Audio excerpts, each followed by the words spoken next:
or for a gray curette, there's only going to be one side. That's the working blade. The other side you're not sharpening. So for this one, it's a 1314. Basically, you have to make sure you're sharpening the correct edge, because if you sharpen the other edge, then it defeats the whole purpose of a gray curette. There's a couple ways you can do it. So if you look at the blade like this, you'll see that it's slanted. The lowest end of the slant is always the working end. So if you see this, it's slanted down this way, so I know this is the cutting edge. A couple tricks that I've learned over the time. If it's a 1314, the cutting blade is always going to be on the inside of this bend. So that's like a quick way. You don't have to look at it. You can just be like, here's the bend, this is the cutting edge, because it's on the inside.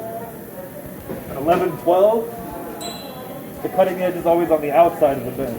So it'll be on this side. So I'll know right away if it's 1112, this is my cutting edge. You don't have to remember that, but it's really fast. If you just remember those little tricks. With the 5.6 though, there's no tricks for the 5.6. You just gotta look at it because it's very straight. You just have to look at whatever side it slants down towards. So this would be the cutting edge. And then for these, we'll just use this since I have it. Since this terminal shank is very straight, you have to make sure it's gonna look kind. It's not gonna really be 11. Well, I guess it would be 11 still, yeah. So it's all about keeping that face 90 degrees.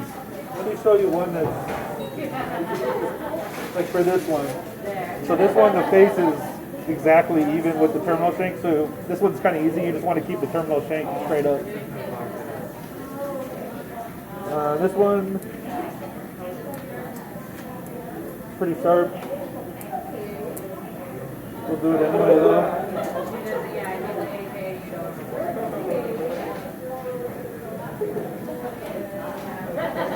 Good. Make sure you have your counterweight or your counter pressure. These ones are easy. You just keep the terminal shank straight up and down. You don't really have to look at the face too much.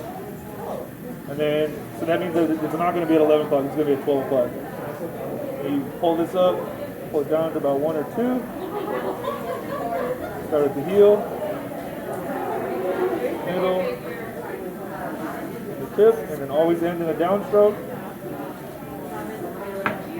Make sure you get all the shavings off, and then never touch the gauze either with your other hand. They'll mark you off points for that really fast. You just always dab it. Don't pick up the gauze. And then we're going to test it.